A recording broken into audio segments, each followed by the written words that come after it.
Tu as déjà rêvé de filer à toute allure dans les airs avec un jetpack personnel? Comment les jetpacks français ont-ils bouleversé la vitesse et captivé le monde entier?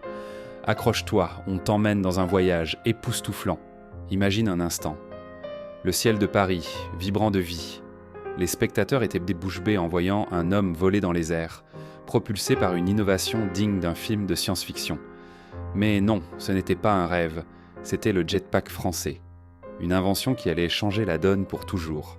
Avant cette révolution, le vol personnel n'était qu'un fantasme. Des prototypes qui volaient à peine quelques minutes et des films de science-fiction. Mais la France, pays des pionniers de l'aviation, n'a pas dit son dernier mot. Après des décennies de travail acharné, l'impossible est devenu possible. Et le déclic ? Le 14 juillet 2019, lorsque Frankie Zapata a traversé les Champs-Élysées sur un Flyboard Air, le tout premier jetpack qui annonçait l'avenir. Imagine un jetpack propulsé par une petite turbine atteignant les 190 km/h. C'était fluide, puissant et gracieux, comme une extension du corps humain. Pas une machine maladroite, mais une fusion entre l'homme et l'air. Un moment magique qui a laissé le monde entier sous le choc. Les autorités françaises ont immédiatement vu le potentiel et ont investi. Mais le chemin n'a pas été facile. Des prototypes gourmands en carburant, bruyants, nécessitant une formation poussée. Mais les ingénieurs français n'ont jamais abandonné. Ils ont travaillé sans relâche pour rendre ces jetpacks plus accessibles, plus efficaces et surtout aussi simples à utiliser que de faire du vélo.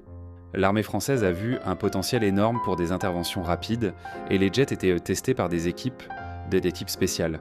Leurs retours ont permis de perfectionner le design et de rendre les jetpacks plus polyvalents, capables de transporter des charges et de s'adapter à diverses situations. Mais attention, ce n'était que le début.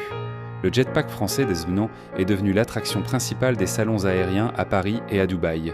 Spectacles époustouflants, figures acrobatiques, vols verticaux, ce n'était plus un gadget du futur, mais une nouvelle ère de la mobilité personnelle. Et là où tout le monde pensait que ça s'arrêterait, les progrès ont continué. Les jetpacks ont atteint des vitesses ahurissantes de 250 km/h, défiant toute la conception traditionnelle des transports. Imagine, des secours arrivant en quelques minutes sur des zones sinistrées, des citoyens volant au-dessus des embouteillages. L'aviation personnelle est en marche et ça va changer le monde. Les jetpacks sont devenus plus qu'un moyen de transport. Des entreprises en de tourisme d'aventure ont vu une opportunité unique, faire découvrir des paysages spectaculaires, survoler des vallées isolées, vivre une expérience digne de la Formule 1 en plein ciel. Mais bien sûr, tout n'est pas parfait. Sécurité, problèmes d'utilisation abusive, pollution, ces questions ont été soulevées. Mais la France n'a pas reculé. En travaillant avec des autorités et des ONG, des solutions ont été trouvées. Carburant alternatif, technologie de réduction du bruit et une conception plus durable. En 2024, les jetpacks français attirent tant l'attention mondiale. Des gouvernements veulent l'utiliser pour des missions de surveillance, de secours. Des entreprises imaginent déjà comment les intégrer dans les transports urbains. Et bien plus encore, ce n'est pas qu'un exploit technique, c'est un symbole du génie français, comme la Tour Eiffel ou le Concorde.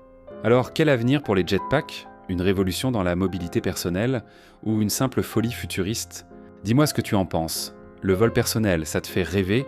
N'oublie pas de liker, de t'abonner et de partager tes idées dans les commentaires. À bientôt pour plus d'aventures incroyables.